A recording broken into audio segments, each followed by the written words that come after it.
monde, merci de nous rejoindre pour cette émission. Dans notre journal aujourd'hui, les jeunes agriculteurs et la FDSEA se sont mobilisés, cette fois-ci au sujet de la loi Egalim. Aménagement du territoire, culture et projets transfrontaliers sont également au programme. Voici les détails en images. À Goetzenbruck, l'aménagement du centre du village se poursuit et même se termine. Les travaux devraient être achevés fin mai, début juin. Le chantier consiste à redynamiser le centre-bourg et à mettre en valeur la friche de l'ancienne entreprise Sola. La municipalité espère pouvoir organiser une fête encore cette année pour marquer l'événement. En 2021, la commune fête en effet ses 300 ans. Parmi les changements apportés par l'aménagement du centre-bourg figure l'installation d'un belvédère. D'une hauteur de plus de 20 mètres, il permet d'offrir une vue panoramique sur le village. Sur cet édifice sont disposés 42 panneaux en verre au poids très important. Les plus lourds pèsent près de 400 kg. L'entreprise de Goetzenbruck Verissima est en train de les installer. Une scène fermière est en cours de réalisation sur le hangar de la ferme du Visin de Sarreguemines. Philippe de Goth a ressorti ses pinceaux pour une nouvelle peinture murale d'environ 15 mètres carrés. C'est la famille Schlosser, propriétaire de la ferme, qui a souhaité embellir ses bâtiments. L'œuvre devrait être achevée début de la semaine prochaine. Le Sentier du Diable se situe à Niedersimten en Allemagne. Il est l'un des 3 sentiers de randonnée certifiés premium de Pirmasens et est arrivé en 4e position au vote du plus beau sentier de randonnée d'Allemagne du Wandermagazin en 2020. Pour parcourir les 6,2 km de chemin entre formations rocheuses, sources, cascades et vallées, il faut compter environ 2 heures de marche. Et on démarre avec nos agriculteurs en colère. Ce matin, leur cheval de bataille, c'était la loi Egalim de 2018 qui doit permettre un revenu équitable pour les producteurs. Mais à leurs yeux, elle n'est pas assez respectée sur certains produits, notamment laitiers, vendus par exemple à Cora Sarreguemines. Alors les jeunes agriculteurs et la FDSEA se sont réunis sur le parking de l'enseigne pour une opération coup de poing. Leur revendication principale, mettre les bons prix pour être ensuite payés convenablement. On écoute tout de suite le président des jeunes agriculteurs du Pays de Bitche. Alors tout simplement, aujourd'hui on fait une action syndicale dans le but de sensibiliser les consommateurs.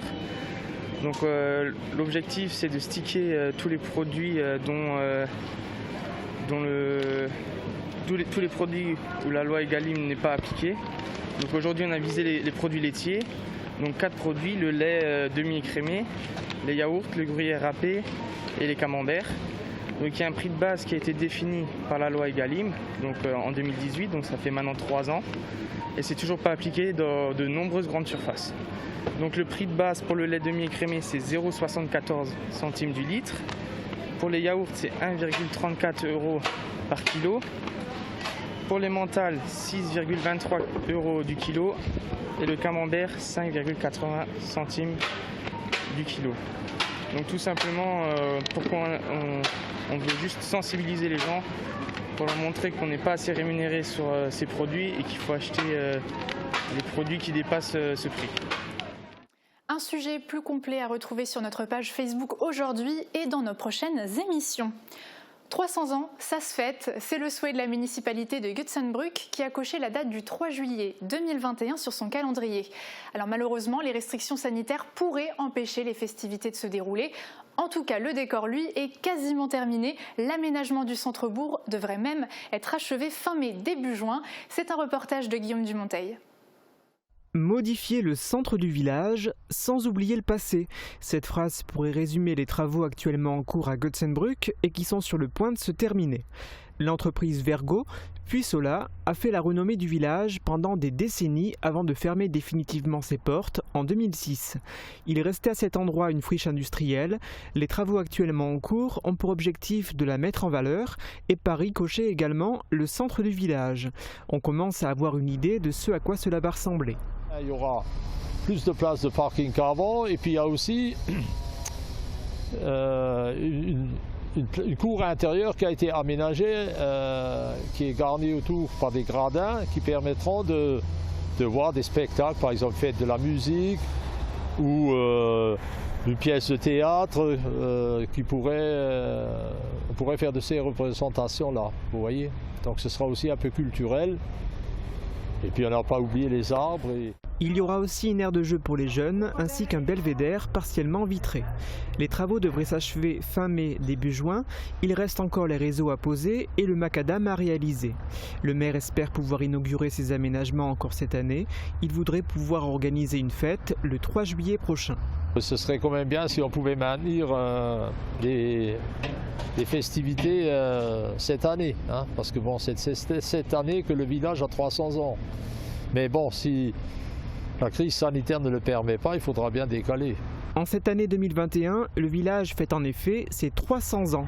Au total, ces aménagements auront coûté plus d'1 320 000 €, subventionnés à plus de 60%. Le maire salue tout particulièrement l'aide de l'EPFL qui a financé une bonne partie de la dépollution de la friche. Il trône désormais dans le centre-bourg de Götzenbrück un belvédère d'une vingtaine de mètres de haut, offrant une vue panoramique sur le village. Il est habillé d'une quarantaine de panneaux en verre volumineux. L'entreprise Verissima fait office de couturier et l'opération est délicate. Reportage de Guillaume Dumonteil. Alors, les vitrages que nous mettons en œuvre, ce sont des vitrages feuilletés trempés qui ont plus de 17 mm d'épaisseur. Ce sont 2 glaces de 8 qui sont assemblées par des films. Et ensuite, on réalise encore pour certains un sablage décoratif. Ce sont des verres qui pèsent 40 kg au mètre carré. Donc nous allons être pour les plus grands volumes sur un poids entre 350 et 400 kg. Au total, 42 panneaux verriers doivent être installés, dont 22 avec un sablage spécifique pour donner un aspect décoratif au belvédère. Pour cette opération délicate, l'entreprise Verissima, installée à Götzenbrück, a fait appel à un sous-traitant muni d'un palonnier pour manipuler les vitrages et les positionner sur les attaches. Pour réussir cette opération, il faut être au millimètre pour que le verre s'inscrive parfaitement dans les attaches. Il est assez rare dans la vie d'une entreprise d'avoir des marchés d'une telle technicité et d'une telle importance. Et nous sommes particulièrement fiers de la réalisation de nos équipes pour ce belvédère en plein milieu du village. Il a également fallu faire preuve de minutie pour installer au préalable ces attaches. Toute la semaine dernière a été nécessaire pour accomplir ce travail. Le verre ne pouvant être repercé par la suite, il fallait être extrêmement précis sur la fixation des attaches. Ce travail s'inscrit dans l'histoire du village, mais également dans celle de l'entreprise Verissima. En 1923, Émile Bourgoun a été licencié de cette usine de verre optique, a créé la miroiterie Bourgoun, qu'il a transmis à son fils, miroiterie qui s'est installée donc à Götzenbrück en 1975 et qui a été rachetée par la famille Metz en 1985. Alors de participer à cette réalisation, pour nous quelque part, c'est boucler une boucle. Jonathan Metz est effectivement aujourd'hui le président de Verissima.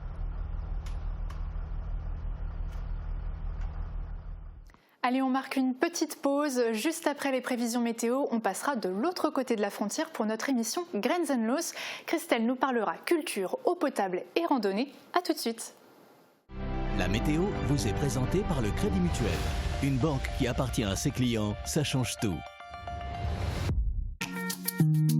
Couverture et zinguerie, une toiture Moder Habitat apporte sécurité, protection et pérennité par tous les temps.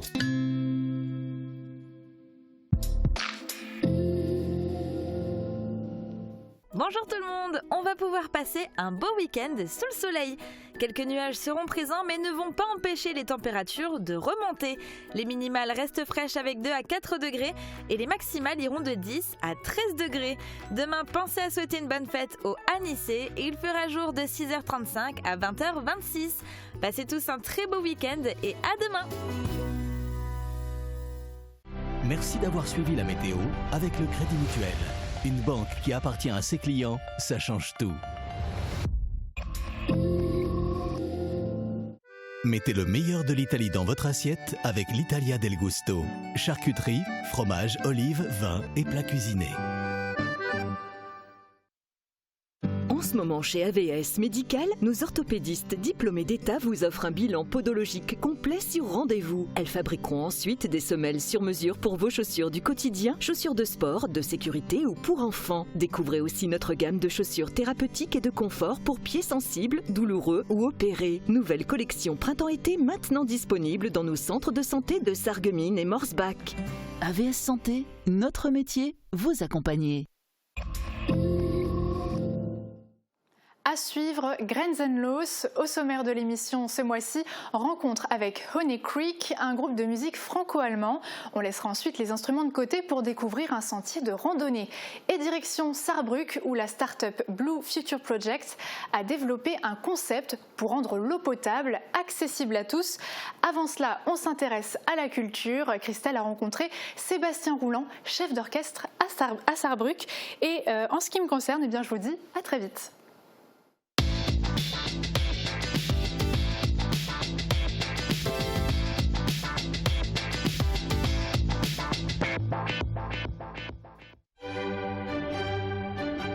Bonjour à tous et bienvenue dans Grenzenlos. Hallo und herzlich willkommen. Derrière moi, vous le voyez, vous le distinguez, le Staatstheater de Sarrebruck. Vous le savez certainement, la SAR a lancé son Saarland Model. Depuis quelques jours, les clubs de gym, mais aussi les cinémas et les théâtres ont rouvert leurs portes aux spectateurs munis d'un test négatif de moins de 24 heures. Alors pour combien de temps est-il possible encore d'assister à un concert ou à une pièce de théâtre? Seul l'avenir nous le dira, mais aujourd'hui, au moment où on tourne cette émission, eh bien, on peut profiter du Staatstheater qui a repris sa programmation. L'occasion pour nous de jeter un coup d'œil. On y va ? Au sommaire, dans notre émission, nous nous entretiendrons avec le chef d'orchestre du Staatstheater, le français Sébastien Rouland. Nous découvrirons la musique du groupe franco-allemand Honey Creek, puis direction un sentier de randonnée sur les traces du diable, de quoi avoir des frissons. Et pour finir, nous ferons la connaissance de deux jeunes, Tibor et Christophe, qui veulent rendre l'eau potable accessible à tous, une bien noble cause. Notre invité ce mois-ci est le chef d'orchestre Sébastien Rouland, né en 1972 à Argenteuil. Fasciné très tôt par la direction d'orchestre, il a à son actif un vaste répertoire qui s'étend de la musique baroque à la musique contemporaine. Il a dirigé des productions d'opéra sur les plus grandes scènes du monde entier. En 2017, il a fait ses débuts au Staatstheater en dirigeant l'opéra Guillaume Tell de Rossini. Sébastien Rouland, merci de nous accueillir dans ce bel endroit qui est le Staatstheater de Sarrebruck. Bonjour. Bonjour. De l'autre côté de la frontière, les théâtres sont fermés, mais vous avez le droit de vous produire en public. Vous avez sacrément de la chance, non ? Oui, on peut le dire comme ça, oui. Bon, on s'y était préparé, hein, ça fait très très longtemps qu'on s'organise pour être prêt à rouvrir à la première occasion. Et l'occasion s'est présentée. On sait la chance qu'on a, et même de ce côté-ci de la frontière pour l'Allemagne, je crois qu'on est un des seuls théâtres actuellement qui peut être ouvert. Donc on est vraiment très content. Donc réouverture, mais avec des tests négatifs de moins de 24 heures, des masques, distanciation, gel. Est-ce que c'est pas compliqué de travailler dans ces conditions-là, d'être créatif surtout ? Si, c'est très compliqué, mais en même temps, vu que la situation est assez dramatique partout, en fait, on s'habitue à cette atmosphère presque de guerre, hein, et on s'adapte, on n'a pas le choix, et c'est ce qu'on fait, et on réussit à s'en sortir. En fait, maintenant, on sait bien comment ça fonctionne, et on est prêt à fonctionner. Alors en France, certains théâtres sont fermés, sont toujours fermés, mais occupés pour dénoncer leur fermeture. Est-ce qu'on a oublié la culture en France ? Je ne sais pas si on a oublié la culture en France, mais c'est clairement pas la priorité du gouvernement. Et voilà, on a cette impression d'être un peu négligé. Et négligeable, c'est un fait. Et c'est très difficile pour les artistes, surtout les artistes qui n'ont pas la chance d'être salariés, qui doivent chaque jour attendre une réouverture hypothétique qui n'arrive pas, et vivre sans perspective. C'est très très difficile, et je comprends qu'ils se révoltent et qu'ils veuillent faire entendre leur voix. Donc vous êtes français, vous travaillez en Allemagne, entre autres. Qu'est-ce que vous apportez au Staatstheater ? Je pense que déjà, ça fait un moment que je suis dans ce métier, donc j'ai une certaine expérience. Je pense que mon expérience est appréciée ici. Et puis, je pense que le fait que je sois français dans un théâtre qui est à 6 km de la frontière française, c'est aussi un avantage. Et voilà, moi aussi, ça m'apporte énormément. Et c'est clair que je suis très heureux d'avoir été nommé ici et de pouvoir avoir tous ces projets magnifiques en préparation. Dites-moi, qu'est-ce que ça vous apporte d'être français ici en Allemagne, travailler ici concrètement? Déjà, j'ai l'impression d'être un privilégié parce que l'Allemagne, on n'est pas dans les mêmes paramètres, on n'est pas dans les mêmes perspectives que la culture en France. Hein. Tout est démultiplié, les moyens sont colossaux comparés à ceux dont nous disposons en France, malheureusement. Donc c'est une chance inouïe. C'est un peuple de culture, comme le nôtre d'ailleurs, hein. Mais la place de la culture est bien plus prépondérante en Allemagne qu'en France, selon moi. Alors faites-nous rêver, qu'est-ce que vous nous concoctez pour les jours à venir, les semaines à venir? On ne sait pas combien de temps le Staatstheater restera ouvert, mais... Déjà, nous, on a un programme qui est prêt. Quoi qu'il arrive, même si on nous referme dans 2 jours et qu'on nous rouvre dans 3 semaines, on sera prêt à jouer. On a plusieurs productions qui sont prêtes et qui vont être jouées.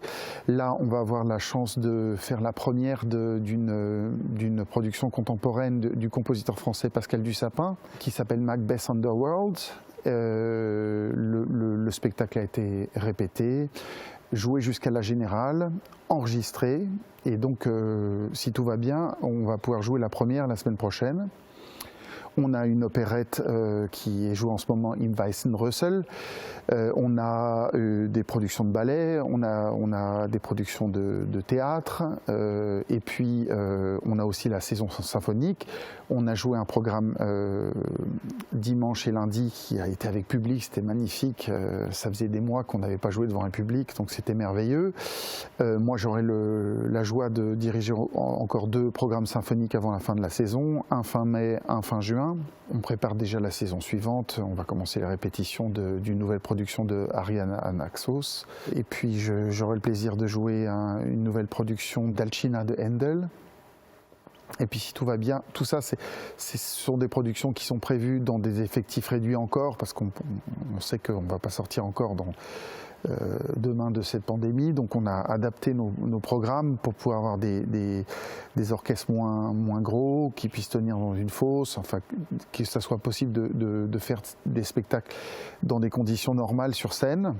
Et puis on espère qu'à partir de janvier 2022, on va pouvoir fonctionner normalement.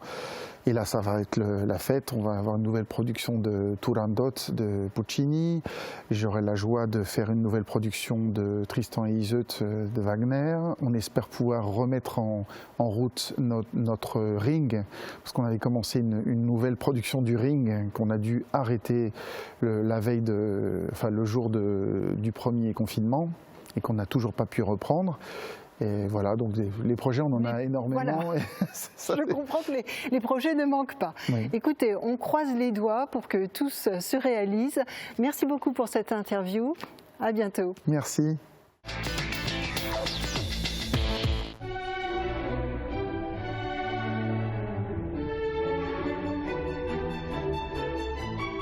Alors vous pouvez admirer les beaux décors d'Amadeus. On va quitter cette ambiance et ce style de musique pour partir à la rencontre de Honey Creek, un groupe de blues rock basé à Saarbrück. Sa particularité, la batteuse est française, elle s'appelle Joanne, ce qui fait que le groupe devient franco-allemand. Moran Grandcola est parti à leur rencontre. Portrait. Will you still feed me when I'm 64 or 24?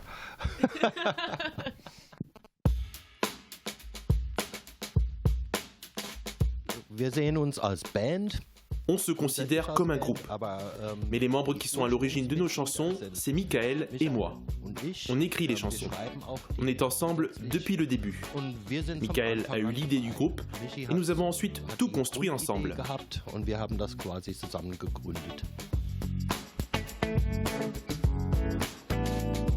Sie stecken uns gerne in the Blues-Rock-Schublade. On est surtout dans le blues rock, mais c'est très difficile de définir ce que nous faisons. Il y a des éléments du rock, des éléments du blues. On peut même dire qu'il y a un peu de pop, un peu de hard rock. Ein bisschen Hard Rock. Wir sind die Honey Creek Sound.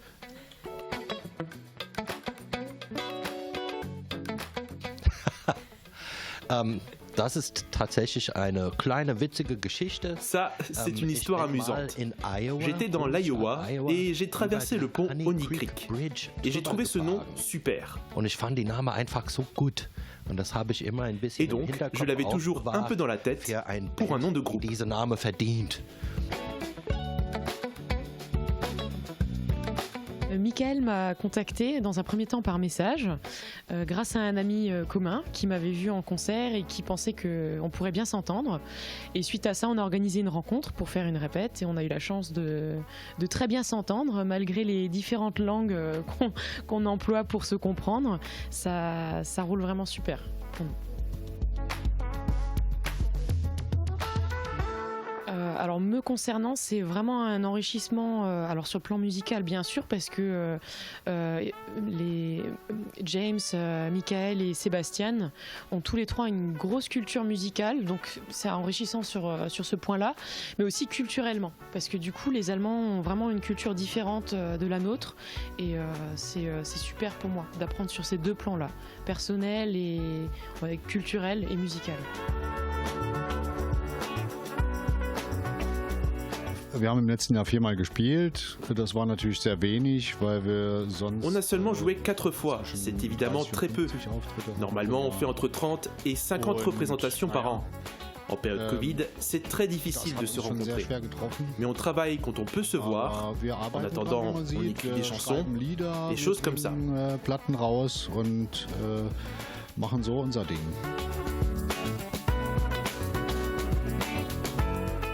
Und im Moment Lieder schreiben. Pour le moment, écrire des chansons, les enregistrer au mieux et les sortir. Ja, man muss erst mal sehen, wie das weitergeht. On doit d'abord voir comment ça va se passer pour la suite par rapport à la crise sanitaire et si on peut jouer devant du public ou non. C'est ce qu'on attend. On ne sait pas encore, mais on se tient prêt. Et dès que ça repart, on se remet en route. On sera là. Sobald es losgeht, sind wir da. Honey Creek, rockin' the blues and bluesin' the rock.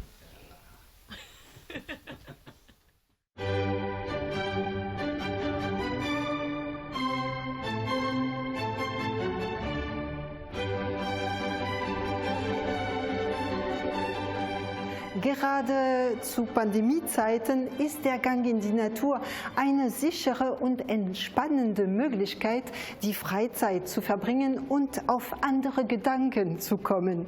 Um Pirmasens herum gibt es zahlreiche Wanderwege.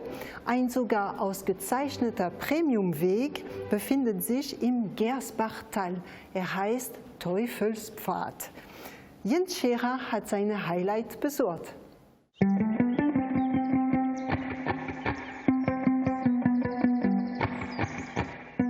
Le point de départ du Teufelspfad, ou chemin du diable, se trouve à la maison des Amis de la Nature à Niedersimten.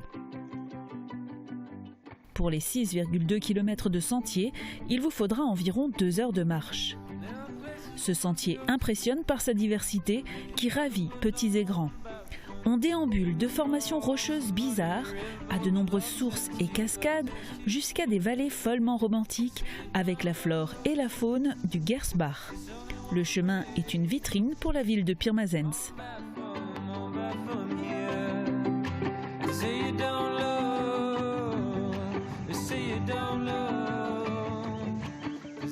Wir haben uns von Seiten der Stadt Pirmasens vor ein paar Jahren dazu entschieden, uns auf wenige Wege zu konzentrieren, die aber dementsprechend auszubauen, zu beschildern und auch prämieren zu lassen. So kamen die 3 jetzt vorhandenen Premium-Wanderwege zustande. Der Teufelspfad war der 3. dann neben der Felsenwand und der Hexenkamm 2019. Im Oktober wurde der letztlich zertifiziert. Vorher gab es den Weg schon, nur die Ausgestaltung wurde eben erst Ende 2019 fertiggestellt. En 2020, le chemin a immédiatement atteint la 4e place du classement du plus beau sentier de randonnée d'Allemagne du Wandermagazin. Bien sûr, cela a encore une fois renforcé la popularité du Gersbachtal. La particularité était que les randonneurs eux-mêmes avaient leur mot à dire.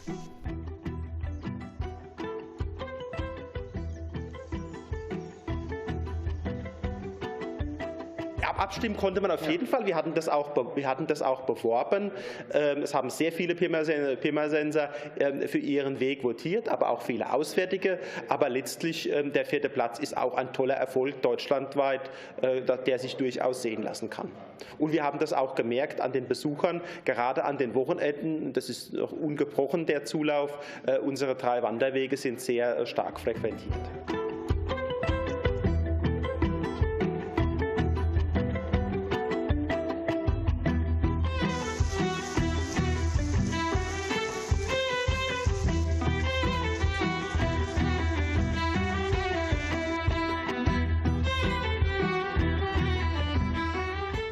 Le chemin du diable tire son nom de l'un de ses points forts, le rocher du diable, à partir duquel vous redescendez dans la vallée en passant devant des rochers, de l'eau et des ponts en bois.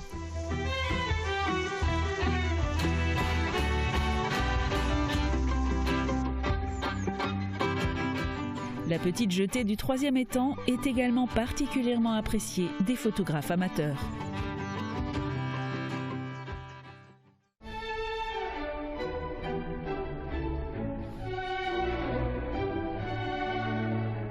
Et après ces belles cascades d'eau claire, n'oublions pas que l'eau est un bien précieux et qu'accéder à l'eau potable n'est pas toujours facile.